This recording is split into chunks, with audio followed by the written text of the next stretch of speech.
Hello बच्चों, कैसे हैं आप सभी लोग। उम्मीद है आप सभी अच्छे होंगे। आज कक्षा 11 का इम्पोर्टेंट चैप्टर केमिस्ट्री का इम्पोर्टेंट चैप्टर फिजिकल केमिस्ट्री का इम्पोर्टेंट चैप्टर उष्मागतिकी को स्टार्ट करेंगे, जो हमारे लिए बहुत इंपॉर्टेंट होगा। हमारे लिए इंट्रेंस एग्जामिनेशन के लिए भी बहुत इंपॉर्टेंट चैप्टर है। एज इट इज जैसे इसमें लिखा गया है ऐसे आप लिखेंगे, अच्छा नोट बनाएंगे, कॉपी पे ले लें और नोट बनाना स्टार्ट करें। वीडियो को अपन स्टार्ट करते हैं। बेटा चैप्टर का नाम है उष्मागतिकी थर्मोडायनेमिक्स। क्या होती है उष्मागतिकी, थर्मोडायनेमिक्स क्या होता है उसको समझते हैं। उष्मागतिकी में दो शब्द आया है, उष्मा प्लस गतिकी। इंग्लिश में बोलते हैं थर्मोडायनेमिक्स। थर्मोडायनेमिक्स, थर्मो का मतलब है हीट से, थर्मो का मतलब होता है हीट से, और डायनेमिक्स मतलब होता है मोशन।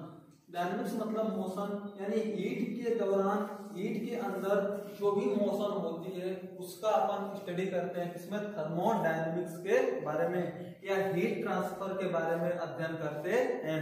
यानी हम बोल सकते हैं उष्मागतिकी विज्ञान की वह शाखा है जिसके अंतर्गत हम हीट ट्रांसफर के बारे में अध्ययन करते हैं। हीट ट्रांसफर के बारे में अध्ययन करेंगे, उष्मा प्रवाह के बारे में अध्ययन करेंगे।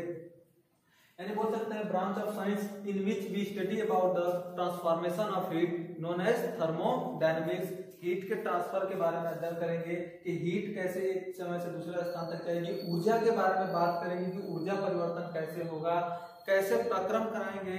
इन सब चीजों के बारे में इस चैप्टर में अपन बात करेंगे।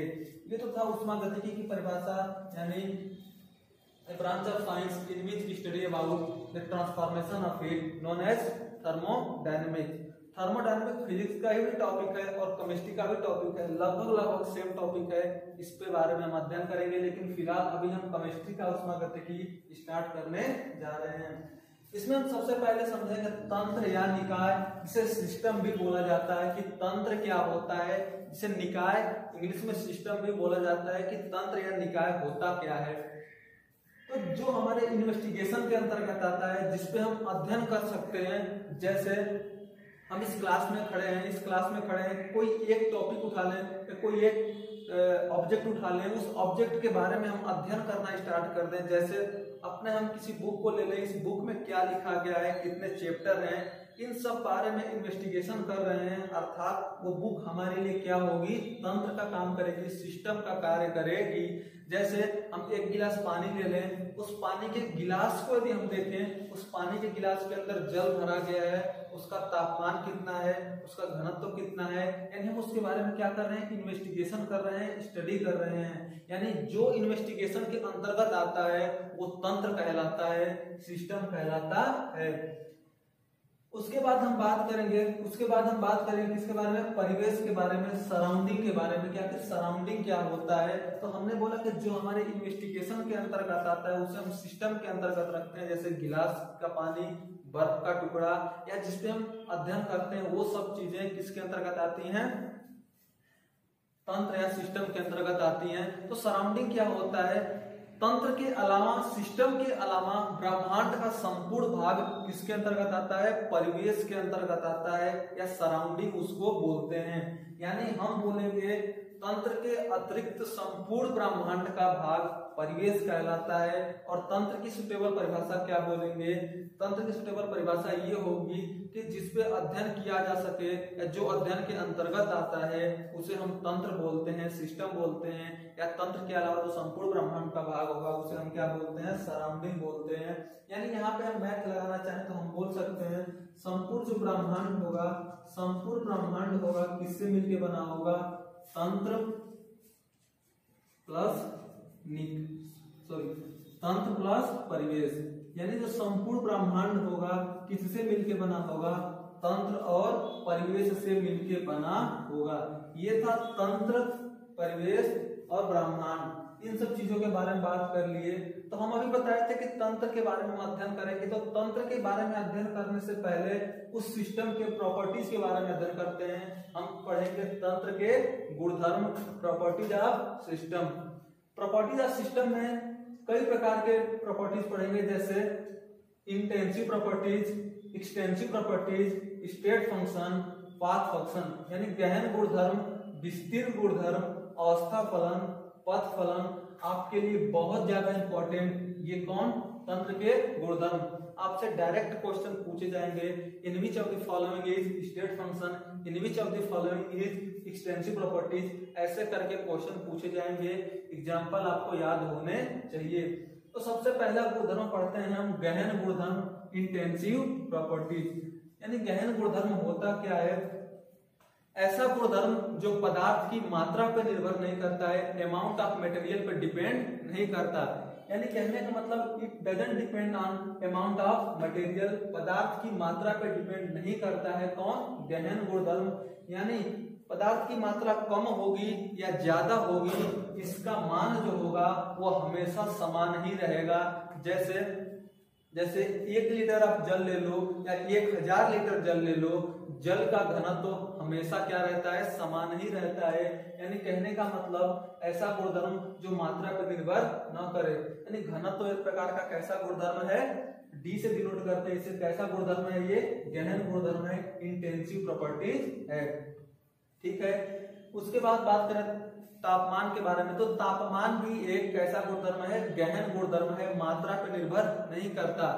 यदि 1 किलो का कोई पत्थर है, उसको उसी धूप में रख दो जहां पे 10 किलो का पत्थर रखा गया है, दोनों का तापमान सेम होगा, यानी मात्रा पर निर्भर नहीं करता है। ऐसे गुणधर्म को गहन गुणधर्म बोलते हैं। दाब भी एक गहन गुणधर्म के अंतर्गत ही आता है।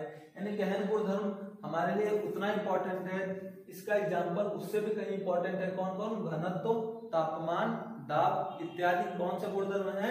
गहन गुणधर्म। विस्तीर्ण गुणधर्म के बारे में पढ़ेंगे। विस्तीर्ण गुणधर्म के बारे में पढ़ेंगे बच्चों। विस्तीर्ण गुणधर्म क्या होता है? जो पदार्थ की मात्रा पे निर्भर करे, जो पदार्थ की मात्रा पे निर्भर करे, विस्तीर्ण गुणधर्म कहलाता है। जैसे द्रव्यमान, कोई भी पदार्थ कम लेंगे और कोई पदार्थ ज्यादा ले लो, उसका द्रव्यमान अलग अलग होगा। यदि मैं कोई इस चाप को ले लूं, 2 चाप के टुकड़े को लिया, इसका द्रव्यमान कुछ अलग होगा। यदि मैं 4 टुकड़ों को ले लिया, इसका द्रव्यमान अलग होगा। यानी पदार्थ की मात्रा पर ये क्या करता है? डिपेंड करता है। यानी it depend on the amount of material. कौन सी प्रॉपर्टीज? Extensive properties. ये पदार्थ की मात्रा पर निर्भर करते हैं, विस्तीर्ण गुणधर्म कहलाते हैं। जैसे द्रव्यमान, आयतन, एंथैल्पी, ये क्या होते हैं? पदार्थ की मात्रा पर निर्भर करते हैं। 2 प्रकार के गुणधर्म हुए, गहन गुणधर्म, विस्तीर्ण गुणधर्म। ठीक है। अब हम बात करेंगे अवस्था फलन के बारे में कि अवस्था फलन क्या होता है। तो तंत्र का वह गुणधर्म जो अवस्था पे निर्भर करता है या प्रारंभिक और अंतिम अवस्थाओं पे निर्भर करता है, न कि उसके द्वारा तय किए गए रास्तों पे। कौन सा फलन कहलाता है? अवस्था फलन। जैसे कोई भी पदार्थ ले लो, ये कोई टुकड़ा है, ये इस टुकड़े को पहले तापमान T1 था, अंतिम तापमान T2, दूसरा तापमान T2, फिर बाद में T3, फिर T4, अंतिम में कितना हो गया? T5। अंतिम में कितना हो गया? T5। तो इसका तापमान कितना रह गया? T5। ये डिपेंड नहीं करता कि जिन रास्तों से गया है उसका तापमान कितना था। मुझसे कोई पूछेगा कि इसका तापमान कितना है, तो मैं बोलूंगा T5 तापमान है। कितना टाइम है? T5। या परिवर्तन कितना हुआ, तो मैं T5 माइनस T1 कर दूंगा, तो अंतिम कितना है? T5, प्रारंभिक कितना है? T1। यानी तापमान में कितना परिवर्तन हुआ? T5 minus T1। यानी किस पे डिपेंड किया? अंतिम पे और प्रारंभिक के। इन बीच वाले से कोई मतलब नहीं रहा मुझे। यानी अवस्था फलन वह गुणधर्म होता है जो प्रारंभिक एवं अंतिम स्थितियों पर निर्भर करता है, न कि उसके द्वारा तय किए गए मार्ग पे। जैसे विस्थापन भी यही होता है। जैसे कोई एक कार है, यहाँ से चलना स्टार्ट की, 5 मीटर गई, फिर ऊपर चली गई, ये कार यहाँ तक पहुंच गई, ये 4 मीटर, ये 3 मीटर। इसका विस्थापन कितना होगा? प्रारंभिक एवं अंतिम बिंदुओं के बीच की न्यूनतम दूरी। ये कार कैसे भी गई हो, चाहे ऐसे गई हो ऊपर, चाहे ऐसे घूम के गई हो यहाँ पे, या सीधे ऐसे चली गई हो, लेकिन इसका विस्थापन मैं निकालूंगा तो हमेशा इस प्रारंभिक एवं अंतिम बिंदुओं के बीच की न्यूनतम दूरी को ही निकालूंगा।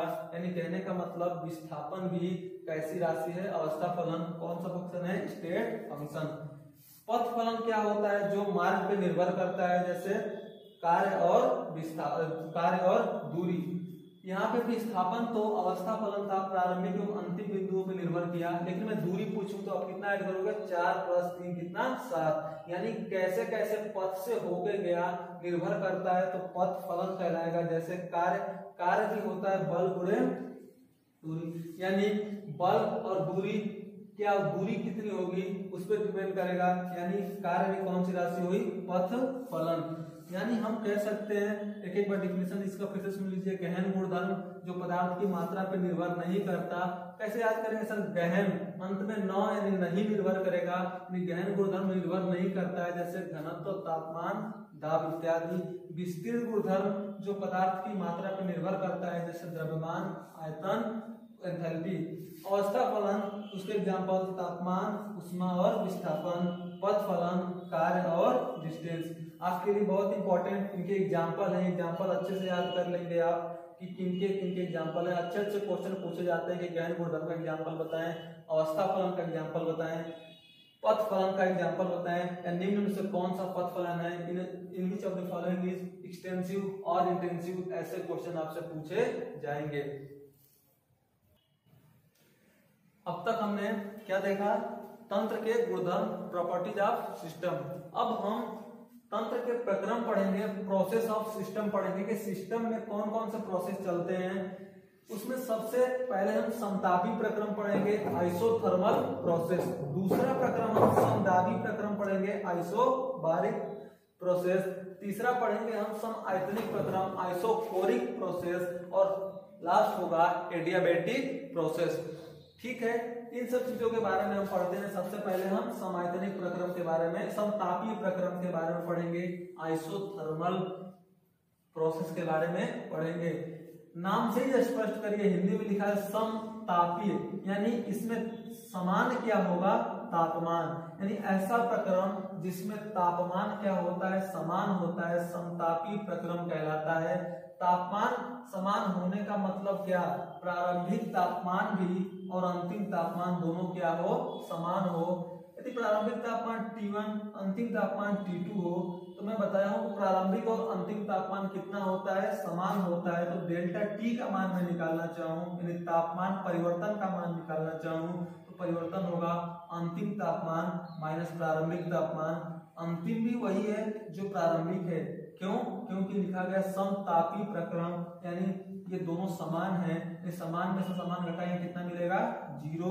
डेल्टा T का मान कितना मिला मुझे, 0। यानी ऐसा प्रक्रम जिसमें तापमान नियत रहता है, समान रहता है, समतापी प्रक्रम कहलाता है, आइसोथर्मल प्रोसेस कहलाता है। इसके लिए डेल्टा T का मान कितना प्राप्त हुआ मुझे, 0। ये तो था समतापी प्रक्रम। ऐसे समदाबी प्रक्रम, समदाबी प्रक्रम क्या होता है सर, नाम से स्पष्ट करिए। जैसे समतापी में क्या समान था, ताप, वैसे समदाबी में क्या समान होगा, दाब। यानी ऐसा प्रक्रम, प्रोसेस जिसमें प्रेशर क्या हो, कांस्टेंट हो, कौन सा प्रक्रम कहलाता है, समदाबी प्रक्रम, आइसोबारिक प्रोसेस कहलाता है। इसके लिए डेल्टा P का मान 0 होगा। सर कैसे डेल्टा P का मान 0 होगा, जैसे यहाँ पे डेल्टा T का मान 0 होगा, प्रारंभिक तापमान T1 अंतिम T2 था, तो मैंने बोला T1 T2 बराबर होंगे, तो T2 माइनस T1 किया तो 0। वैसे भी यहाँ करेंगे, अंतिम मान लो P2 होगा, प्रारंभिक P1 होगा, तो अंतिम और प्रारंभिक दोनों समान होंगे, तो P2 माइनस P1 कितना मिलेगा, 0। यानी डेल्टा P का मान कितना मिला मुझे, 0। यानी कहने का मतलब समदाबी प्रक्रम में डेल्टा P का मान, दाब अंतर का मान कितना प्राप्त होता है, 0। वैसे सम आयतनिक प्रक्रम समझिए। सम आयतनिक प्रक्रम समझने का मतलब यह है, नाम से स्पष्ट करिए, सम आयतनिक क्या समान होगा, आयतन समान होगा बच्चों। जैसे समतापी में डेल्टा T का मान 0 प्राप्त हुआ था, समदाबी में डेल्टा P का मान 0 प्राप्त हुआ है, वैसे सम आयतनिक में मुझे डेल्टा V का मान 0 प्राप्त होगा, क्योंकि प्रारंभिक और अंतिम आयतन क्या होंगे, समान होंगे, और अंतिम माइनस प्रारंभिक करेंगे तो 0 प्राप्त होगा। अंतिम प्रक्रम रुद्धोष्म प्रक्रम। रुद्धोष्म प्रक्रम क्या होता है, जिसमें उष्मा का मान समान हो, यानी प्रारंभिक उष्मा जितनी हो, अंतिम उष्मा भी उतनी हो, अर्थात Q2 माइनस Q1 निकालूंगा तो मुझे 0 प्राप्त होगा। ये क्या था, रुद्धोष्म प्रक्रम, एडियाबेटिक प्रोसेस। ये तो हम विभिन्न प्रकार के पढ़ लिए, लेकिन एक चीज हम तंत्र के बारे में पढ़ेंगे। तंत्र कितने प्रकार का होता है, ये तो तंत्र के प्रक्रम पढ़ लिए। तंत्र कितने प्रकार का होता है समझने की कोशिश करें। तंत्र कितने प्रकार का होता है तो हम 3 प्रकार के तंत्र पढ़ेंगे। खुले प्रकार का तंत्र, बंद और रुद्धोष्म या विलगित निकाय, यानी खुला तंत्र, बंद तंत्र, रुद्धोष्म या विलगित या आइसोलेटेड सिस्टम। खुले प्रकार का तंत्र क्या होता है ध्यान से समझिएगा। यदि बीकर में हम पानी ले लें, एक बीकर में पानी ले लें, इस पानी को यदि मैं गर्म करूं, इस पानी को यदि मैं गर्म करूं उष्मा देकर, इसको ताप देकर गर्म करूं, तो ये पानी वाष्प बन के ऊपर जाता होगा, यानी वाष्प बन के पानी भी ऊपर जा रहा है, इसके अंदर जो उष्मा दे रहे हैं उष्मा भी ऊपर जा रहा है। यानी कहने का मतलब खुले प्रकार का तंत्र ऐसा तंत्र होता है जिसमें द्रव्यमान एवं ऊर्जा दोनों का आदान प्रदान होता है। आदान प्रदान कहाँ से होगा, परिवेश और तंत्र के बीच में। यदि मैं बीकर में पानी ले लिया तो ये बीकर क्या हो जाएगा, तंत्र हो जाएगा। इस बीकर के अलावा जो भी भाग होगा परिवेश होगा, यानी ये परिवेश ये तंत्र, इनके बीच में ध्यान से देखिए पानी वाष्प बन के उड़ रहा है, यानी उष्मा भी जा रहा है और पानी भी जा रहा है, यानी द्रव्यमान और ऊर्जा दोनों का आदान प्रदान होता है। ऐसे तंत्र को खुले प्रकार का तंत्र बोला जाता है। कौन सा तंत्र, खुले प्रकार का तंत्र बोला जाता है। अगला तंत्र बंद प्रकार का तंत्र, बिल्कुल वही पात्र हो, उसके अंदर जल भरा गया है, अब इसको गर्म करेंगे, ये बर्तन गर्म हो जाएगा। बर्तन जैसे ही गर्म होगा, ये गर्म बर्तन होगा तो इससे उष्मा परिवेश में जाने लगेगी। यदि किसी ठंडे बर्तन से इसको टच करा दें तो इस गर्म वाले बर्तन से उष्मा ठंडे वाले में चली जाएगी, लेकिन पानी इसी में रह जाएगा, पानी का आदान प्रदान नहीं होगा। यानी द्रव्यमान का कोई आदान प्रदान नहीं होता है। आदान प्रदान किसका होता है, केवल और केवल ऊर्जा का। हम आपको क्या बता रहे हैं, तंत्र के प्रकार। तो हम बोले 3 प्रकार के तंत्र होंगे, खुले प्रकार का तंत्र, बंद प्रकार का तंत्र, रुद्धोष्म या विलगित प्रकार का तंत्र।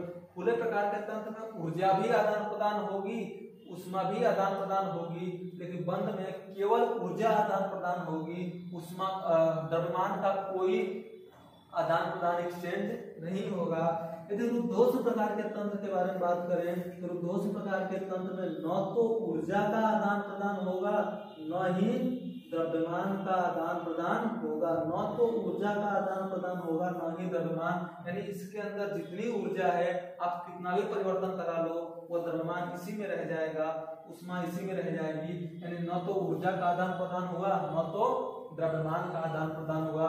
ऐसे को विलगित निकाय या रुद्धोष्म निकाय कहते हैं। इसका एग्जांपल थर्मस।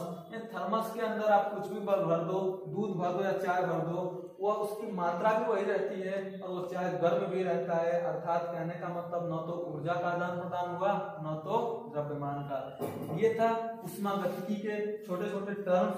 अब इस चैप्टर के अंदर आप पढ़ेंगे विभिन्न प्रकार के कार्य पढ़ेंगे, ऊर्जा के बारे में पढ़ेंगे। आपके लिए इंपॉर्टेंट गुणधर्म, उनके एग्जाम्पल्स, यानी एग्जाम्पल्स हमारे लिए बहुत इंपॉर्टेंट है, वेरी इंपॉर्टेंट। आपको अच्छे क्वेश्चन उसमें मिलेंगे। और हाँ, एक बात और, थैंक यू।